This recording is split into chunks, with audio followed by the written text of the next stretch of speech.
Thank you, Jeanette, so much for this wonderful introduction. President Szymanski, Provost Chali, Dr. Fenner, faculty, staff, students, family, friends, and members of the UNF community. Thank you all. I'm honored and humbled to be recognized as UNF's Distinguished Professor. I'd like to congratulate Dr. Fayumi on his Distinguished Professor Runner-Up Award and his great accomplishments. I've been fortunate and blessed to be surrounded by such a great group of UNF faculty, staff, administrators, students, and alumni. I'm grateful to all of you for helping me to reach this point, which means a great deal to me. Thank you. All of you know it took me several years to be able to stand here and have the honor and pleasure to address you. I was selected twice as a Distinguished Professor Runner-Up in 2016 and 2017. That is typical to almost everything I try to accomplish in my life. Persistent trials with much struggle to achieve a goal, several setbacks, many failures, then maybe a success. I remember over 30 years ago, I kept trying for years to pursue my PhD in Europe or North America after finishing my master's degree. My mom and dad comforted and embraced me while I kept receiving many rejection letters, admission letters without enough scholarships, more rejections, and finally a success.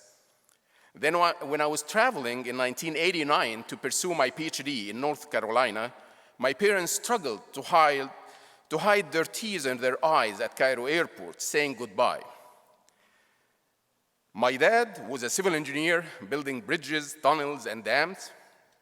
He got his civil engineering education at Cairo University in Egypt, and his professional education and training was in France and Sweden in 1950s and 1960s. Given his life experiences, he encouraged me to travel, knowing the importance of international exposure. My mom studied at the law school at Cairo University in the 1950s, made her very analytical and logical in making decisions and giving sound advice. I love and miss my parents so much. They foster persistence and dedication to pursuing our dream no matter how long it takes or how hard it is.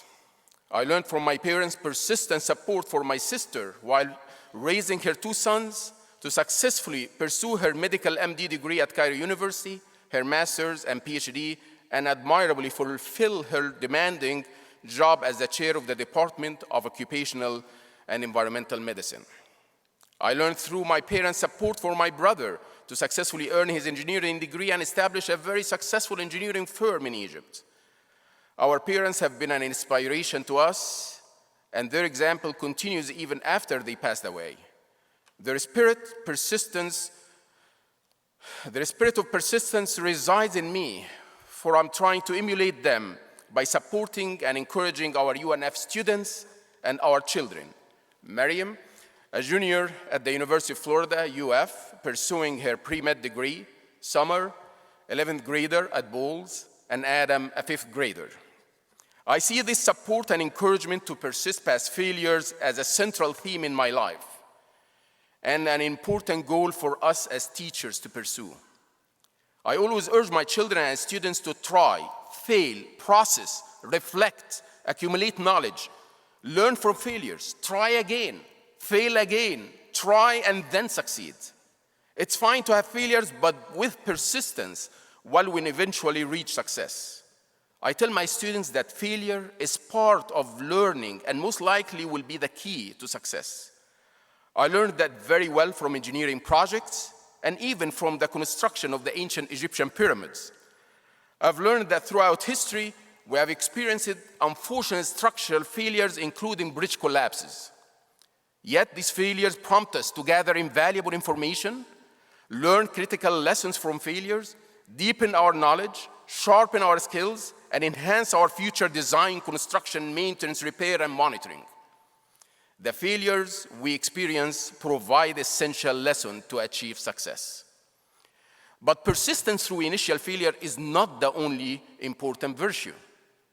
Community is important as well. I naively thought that engineering, science, and technology alone were sufficient to advance our lives. I had the honor to lead a faculty group on international academic visits to Turkey, Morocco, and Egypt to establish and maintain research initiatives and exchange programs. And I thought I was the expert who knew it all, till I learned how limited my knowledge was and still is. When touring the pyramids in Giza, the Valley of the Kings in Luxor, and historic places in Egypt, Turkey, and Morocco, my knowledge was only focused on the engineering aspects. However, it was amazing to learn from my UNF colleagues about the culture, the society, the history of the ancient Egyptian civilization, the cultures of Greece, Rome, Persia, China, Mesopotamia, the Indus Valley, and the Aztecs. Thanks to my colleagues, my lack of knowledge turned into a rich learning experience. I also have led and co-led student groups on a study abroad and international TLO service projects to Ghana, Morocco, and Germany. And honestly, I learned a great deal from my colleagues and students during this travel. Our interaction helped me develop cross-cultural awareness and learn to use experiential learning. A few years ago, I was a guest lecturer in Cologne, Germany, and I had to present very dry topics. After several rehearsals, I was able to improve my presentations through integrating practical examples from my industrial experience and embedding video clips of my testing, my lab testing. The students and faculty got very engaged and interacted positively. And after the lecture, they were knocking on the desks with their hands and knuckles. Before I got word, my dear German colleague reassured me enthusiastically with a big smile that this knocking is a kind of applause expressing appreciation. I was relieved.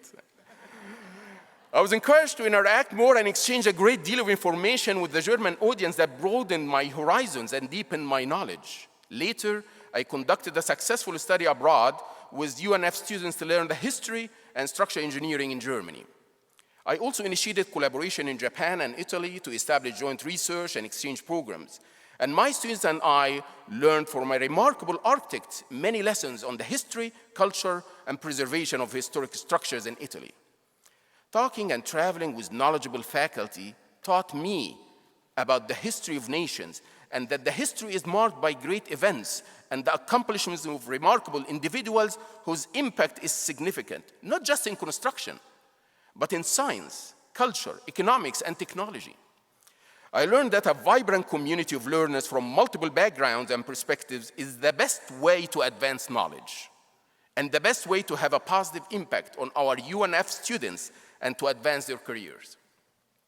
One of the areas of my academic expertise is pre-stressed concrete that you see in bridges and buildings. When I started teaching pre-stressed concrete, I failed to connect with my students. Then I was fortunate to partner with industrial firms and the Pre-Stressed Concrete Institute Foundation. With their help and my persistence, I succeeded in improving my lectures, and the students start being excited and having a good learning experience about today's great success in design, fabrication, and constructions of millions of landmark structures using precast and pre-stressed concrete. They enjoyed learning about the history and evolution of pre-stressed concrete that resulted in a boom in reconstructing bridges in Europe that were destroyed during World War II. With persistence and learning from my failures, along with the support of my community of scholars and industry professionals, I was fortunate to lead UNF student teams to win regional and national competitions, collaborate and lead faculty research teams from 8 universities, secure about $2.5 million project funds, including a national grant to establish the first PCI engineering design studio in the US, and publish a textbook and 90 journals and conference papers. I was blessed to receive a national award by the PCI, the Educator of the Year Award, and awards of Fulbright Scholar and Fulbright Specialist. But my experience is not unique. Although I'm the one being recognized today, there are many of you who are doing amazing work. As we speak, almost 17,000 UNF students are being inspired by the teaching of our knowledgeable and dedicated faculty. Do you know what I think is unique about UNF? It's our passionate professors who spark enthusiasm, create a culture of active learning, light the fire of curiosity, foster students' critical thinking and creativity, engage in our community, and not only engage with our students, but invest in their overall well-being. My daughters, Maryam and Summer, used to ask me when they were young, "Dad, what do you really do or accomplish?" They basically questioned the impact of professors. I kept telling them that thousands of lives are being saved every hour as a result of rigorous academic research and teaching that contribute to advances in medical science and innovations in engineering. My answer did not convince them enough. Till my daughter started pursuing her pre-med studies at UF, volunteering at Chance and Mayo Clinic, she started realizing that indeed thousands of patients are being cured with new medicines and innovative discoveries. To convince my children more, especially Adam, I shared with them the news of adaptive toys that help children with physical disabilities by combined efforts and innovations of physical therapy and engineering at UNF. I explained to my children that we proudly work in an inspirational community where we take on big challenges in our research and teaching. Thus, challenges do not become setbacks or roadblocks, but offer us opportunities to do remarkable work. I constantly share with my students and children how graduates from UNF and other institutions have contributed to designing, constructing, improving, and maintaining many resilient bridges, buildings, tunnels, roads, and new water, energy, and transportation systems to improve our lives. I am biased to engineering, so forgive me. Every day, a new invention or innovation emerges in engineering that enhance our overall well-being. I think my children were either convinced after my persistence in providing success stories, or they just got bored and gave up asking. But do you think I stopped? No. I told my children and students again, remember, Apple was on the verge of bankruptcy 20 years ago, but Steve Jobs' clear vision, sound plan, creativity, and partnership with competitor Microsoft turned things around to make Apple now the most successful US company that tops a market valuation of $1 trillion. I added, also 10 years ago, Elon Musk's vision became a reality after years of many setbacks, 3 failures, hard work, and then 1 success that converted the 2 struggling companies of Tesla and SpaceX from being on the verge of bankruptcy to today's very successful companies. At the beginning of the new academic year, it's important to remember that it's our individual and collective effort as faculty, staff, administrators that create a unique and healthy learning environment. Today, we are fortunate to witness a great progress at UNF because of these efforts across all of our colleges. Our accomplishments have earned national and international acclaim.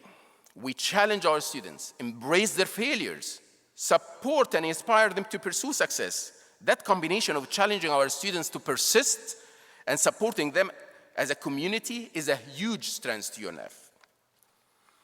Yet, with all of these successes, did we realize our full potential? Despite our dedicated efforts in providing a rich learning environment that has significantly improved students' progress and growth, the state metrics are not reflecting our dedication. My colleagues, now more than ever, our job is to acknowledge the challenges before us, learn from the failures behind us, and turn those failures into successes. We will leverage our resources, our competitive advantage, our skilled faculties, and our supportive industry to achieve giant leaps of progress and sustainable success. We will work collaboratively to provide a healthy environment and an enjoyable freshman experience, attract remarkable students, retain and motivate them, support and help them persist, graduate, and place them in a successful career. We will keep inspiring and engaging our students in hands-on experience and experiential learning. I believe that with a renewed focus on what we do best, challenging and supporting our students, the matrix, as well as our outstanding student learning, will eventually reflect our success. My colleagues, as we look toward the future, let's face our challenges and overcome our difficulties and limitations together. Let us continue transforming education to meet the rapidly changing world and emerging challenges. I suggest we build bridges of understanding, remove the barriers of misunderstandings, remove the barriers of misunderstanding, and pave the road for partnership. Let us work alongside each other in a grand, diverse community of learners who reach across boundaries, barriers, and differences, sharing our diverse experience and expertise, and build a successful future together. We will become stronger and more successful. We not only can, but we will transform challenges into success, and with that, we will realize our full potential. Thank you.